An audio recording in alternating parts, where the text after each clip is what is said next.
Bonsoir à tous, bienvenue à votre émission Le Pic de la Santé. Une émission de Faso Pic qui aborde les différentes thématiques de la santé. Pour ce numéro, nous recevons le docteur Shadrack Ouedraogo, médecin généraliste, pour parler des symptômes du diabète. Docteur, bonsoir. Bonsoir, madame. Quel est l'état des lieux de la maladie du diabète au Burkina Faso? Ok, merci pour la question. Il faut dire que en date d'aujourd'hui et même pour 2020, les choses ne sont pas encore entrées dans l'ordre pour qu'on vous dise exactement ce qui se passe. Mais pour ce qu'on peut retenir, pour ce qu'on a, ce qui est déjà publié, c'est que entre 2013 et 2018, on est passé de 3849 cas à 13 780 cas. Et ça, c'est pour les patients qui se sont fait enregistrer. C'est-à-dire que ces chiffres sont bien et bien en deçà de la réalité. C'est-à-dire qu'en 5 ans, on a augmenté de 10 000 cas. Ce qui veut dire que chaque année, on a 2000 cas qui s'ajoutent. Ça, c'est pour ceux qui vont en consultation. Et pour ceux qui ne se font pas enregistrer, qu'est-ce qu'on peut dire? Et il faut voir que ça touche beaucoup plus les personnes qui vivent dans un milieu urbain. Le taux de prévalence est de 6,5% contre 4,4% pour ceux qui vivent dans les milieux reculés. Quels sont les symptômes et la manifestation du diabète? Alors, il y a 3 symptômes que les gens doivent retenir ou garder en tête.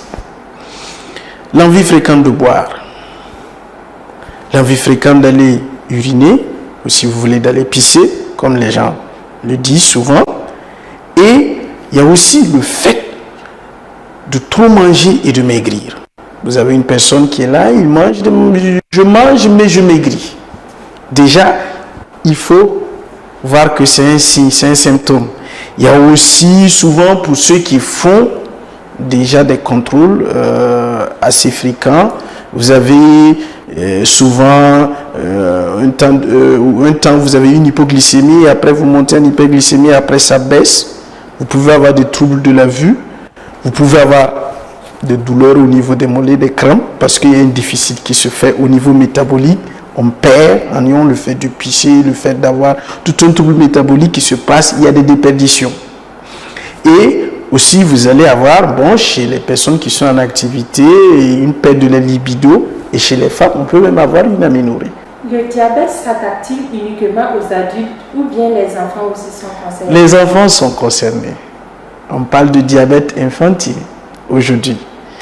Et je crois qu'il y a un système qui est mis en place où les pédiatres sont informés, ils peuvent faire la prise en charge. Souvent, ils envoient chez le diabétologue ou bien l'enfant consulte au niveau des 2 sources, c'est-à-dire en pédiatrie et en diabétologie pour pouvoir permettre d'avoir une harmonisation et un traitement et surtout un bon suivi. Donc, que tu sois enfant, que tu sois grand, il faut savoir que la maladie peut frapper à ta porte à tout moment.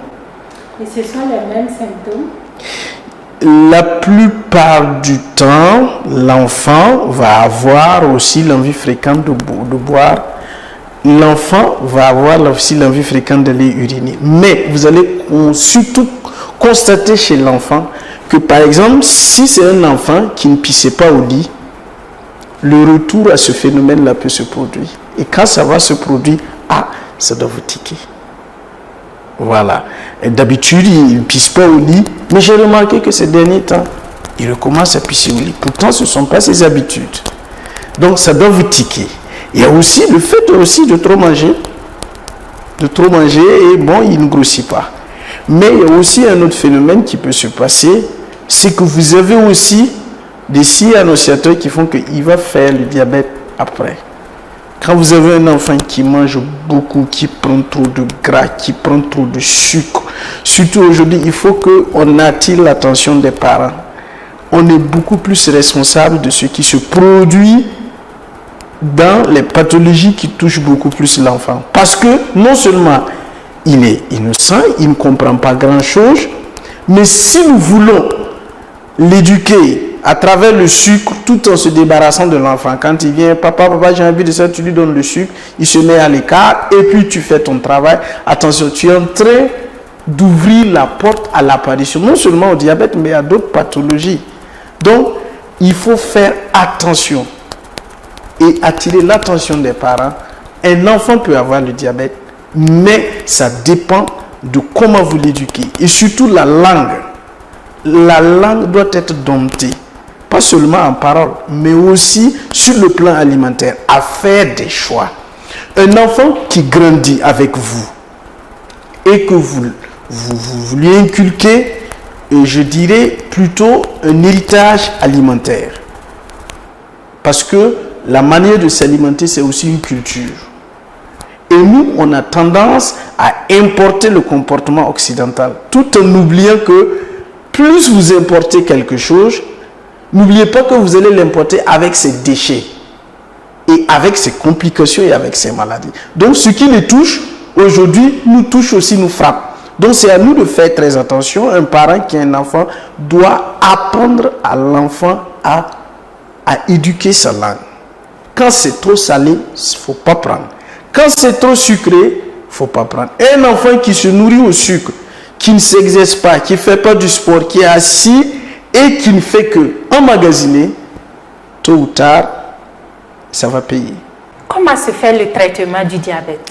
Alors, le traitement du diabète va se faire d'abord en fonction du stade ou du type d'abord. C'est quel type de diabète vous avez? En fonction du stade, vous êtes à quel stade de votre diabète? Et ensuite, on va, ce qui va s'accompagner, les mesures hygiéno-diététiques, la bonne alimentation, on va vous donner des conseils à éviter le sucre, à vous mettre au sport, à surtout éviter le stress, parce que ça joue beaucoup. On est dans une société où on est en activité intense, où les gens ont moins de temps pour souffler, pour s'aérer un peu, ou même pour respirer de l'air pur. Donc, il y a toutes ces choses-là qui vont rentrer en compte. Donc, on va prendre le traitement, va concerner l'état biologique ou l'état de la pathologie, le type, le stade, et ensuite, on va prendre votre environnement et on va vous éduquer en fonction de ce que vous mangez, ce que vous aimez, ce que vous n'aimez pas, et aussi ce que vous aimez faire et ce que vous n'aimez pas faire. Il y a tout ce contexte-là qui rentre en compte. Donc, difficile de citer, il faut faire ça, il faut faire ça.